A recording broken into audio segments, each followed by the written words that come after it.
Hey YouTube family, we're back again on shooting range. I love my shirt and you guys want to ask me where I got it. I don't remember where I got it. I just don't. Alright, so we're gonna do just a quick range review on the Socom 16 CQB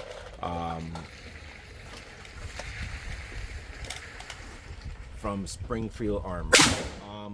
I know a lot of people think that this thing is antiquated and that it's old and this lock, stock, and barrel type of system, and that there's no place for these type of guns in today's society. But guess what? Shit hit the fan. The gun you grab is the gun you have, and that's what you have, and it's what it is. You get hit with a 308, more than likely that leg is gone, that arm is gone, or all gone. 308 is an amazing caliber. I know we have all these modern caliber, 300 Blackout, 6.5 Creedmoor, but I still think that 308 has a place in the gun community. It still does, never will go away. Remember, before 6.5 and 300 Win Mag, 308 was what the military was using, and they still use 308 in the military. A lot of other countries, such as Afghanistan, where our wonderful President Biden left. I know they have millions of rounds over there in 308, that courtesy of our shitty government. I'm not taking that back, whether you like that what I said or not. But 308 is still, for me, in terms of what I want 308 to do. And for me, if shit was to hit the fan, I would definitely want to pick up something like this. Instead of, putting 15, 20 rounds down range and just keep hitting, I would rather get a nice little, maybe 1 to 3 LPV scope or something like that, where I can actually push it out to distance and then I can still use it up close, and just hit that person one time or hit that thing one time. I know this is not ideal for like hunting or anything like that, but check out that guy over there. I would rather take a 308 hunting. If I'm hunting hogs, I'd rather take a 308 with me than a 5.56, to be honest with you. Because 308, when you get hit, when them hogs get hit, they get hit. If you've ever been hunting, you know that 5.56 goes right through them and they'll still keep going. When that 308 hits them, you know that range cold. I gotta come back to you with that video, guys. Give me 1 second. Alright guys, so the range is hot again, so I'm going to continue the video. Don't really remember where I left off, but just to get back into features. So this, the Socom 16 CQB, from tip to butt, it has, I don't know if you guys can see that right there, it has a proprietary compensator that's built in. And guys, that compensator works amazing. When I mean it works amazing, it just, like, you shoot this 308, it doesn't feel any much harder than a 5.56. This can be suppressed, but you'd have to go through a whole rigmarole just to take this off and put a suppressor. I don't think this was really made to be suppressed, but it has the ability. There's a couple of videos on YouTube where people take off the front sight post and take off the gas regulator here and then put on a can, and then they have to change a whole bunch of stuff. I don't really recommend that, man. You're shooting 308, I want them to hear that big boom before they pass away. So for me, I love the fact that it's compensated internally like that, and it works just amazing. I know I pre-mentioned this one already, but it has the gas block regulator right here, so you can overgas it or undergas it if you want. But I think the way it comes from the factory, I think it's gassed just perfectly. It comes with a top-mounted Picatinny rail, which is about maybe 3 to 4 inches long, that you can put a red dot. I normally put a little red dot up here. I don't really want to put a scope on it because, like I said, it's called a CQB. So I kind of just put something that I can just have a quick target acquisition real quick. And it has little slots right in here on both sides that you can put, you can buy little pieces of Picatinny rail and mount them in there and lock them in, and then you can put your lights, which, like, I have one here, and then on the other side I have a thumb rest out here which works just great. That thumb rest really gives me a nice purchase on the gun once I shove it away from me, plus I put the undergrip on the bottom.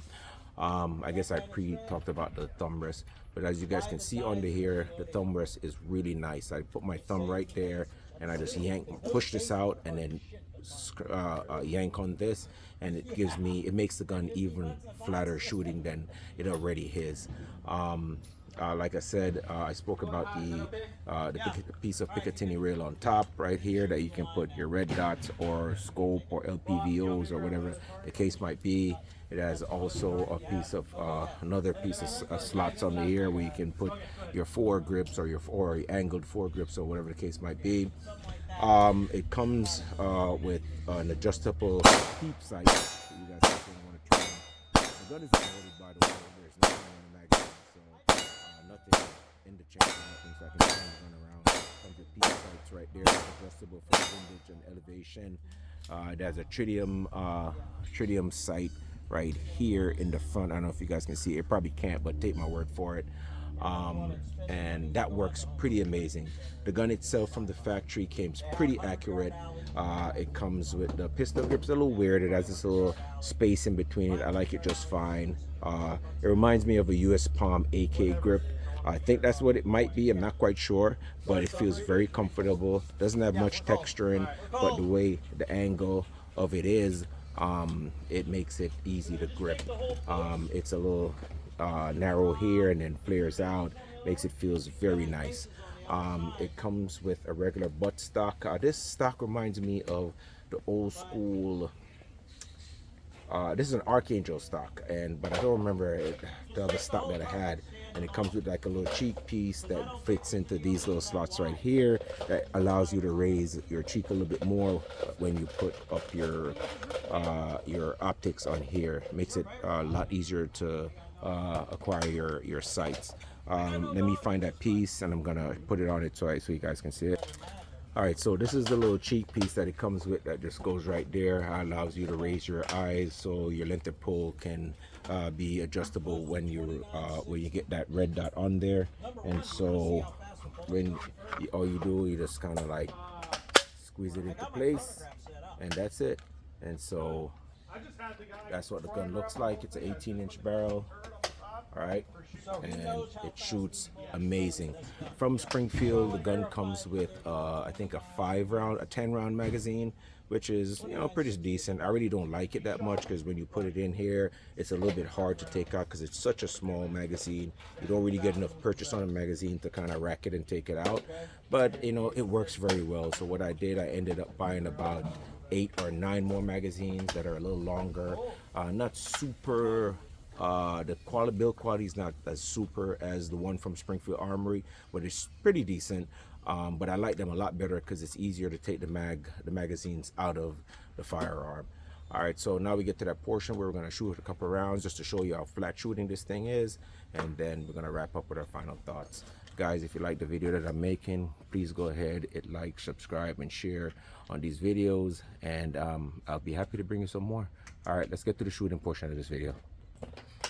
All right, so to rack the gun in, it's kind of like an AK, one of those AK racks. Like I said, that little 10-rounder sucks when you're racking it in, but when you have the longer mags, you have a little bit more purchase on the mag, so it's a little bit easier to rack in. You kind of like an AK and rack it right in, and then when you're ready to charge it up, bam, pull that back and it's ready to go. Also, I forgot to mention, guys, if you guys look right here, that is the safety right there. That little doohickey right there, that little blade, it goes back and forth. You pull it in, the gun's unsafe, will not fire. And then when you're ready to go, you just kind of push it forward. I really didn't like that design. I would have rather they put some kind of cross bolt or lever action right here. That would have been a lot nicer. But I guess they want to stay true to, the whole, M14 slash, Socom kind of vibe. So it works just fine. Like I said, I really love this gun. I don't really care what they put on it. I would have bought it anyways. It's a joy shooting. I love 308. 308 is like my favorite caliber to shoot, next to 22, of course. If you watch my channel, you guys know that I love 22s. And like I said, 308 is the next best thing. All right, let's get some shooting. We're gonna shoot a couple rounds just to show you guys how you know, how shootable the shootability of this thing is, and then we're gonna wrap it up. All right. All right, so here we go. We're gonna take a couple shots with this, and let's just watch the muzzle and see if it does any rise, and you tell me what you guys think. All right, let's go. Take the safety off right here. Obviously, safety's on and pulling the trigger, nothing's happening. Safety forward, and let's go.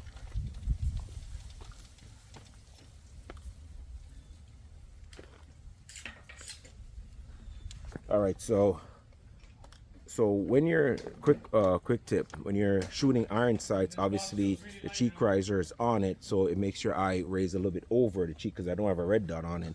So it's preferable to shoot without the cheek riser. So I just take that off, and all you do, you just rip it off, and that's it. You know, just rip it off and put it in your pocket, and then you're ready to go.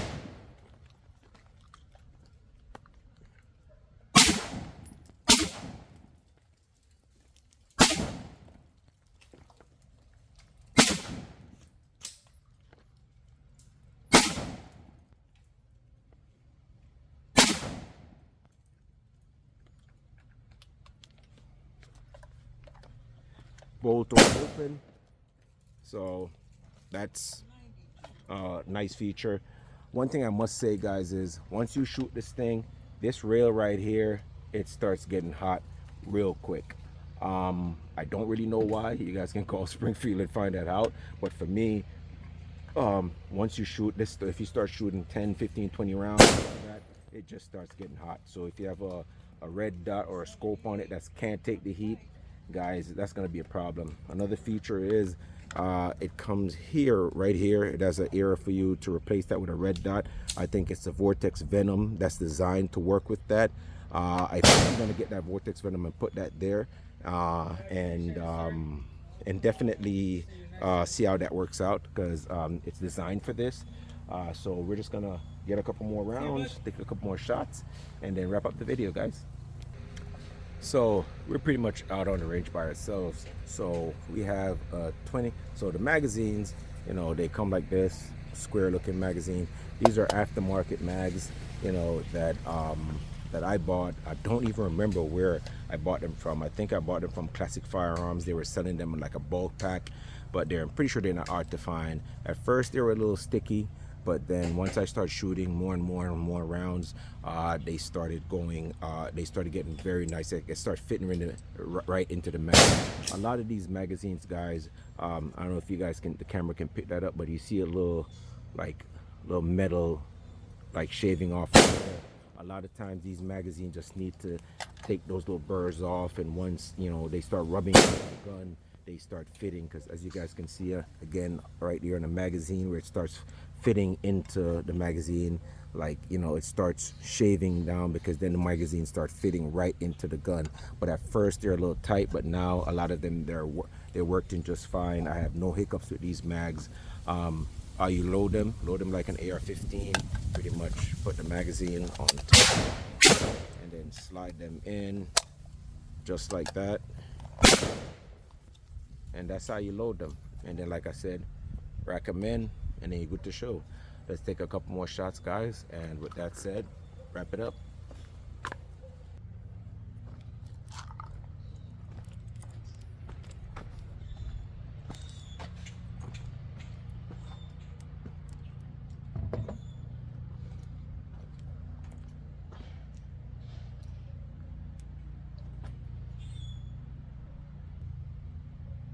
Sorry, I had to move the gun over.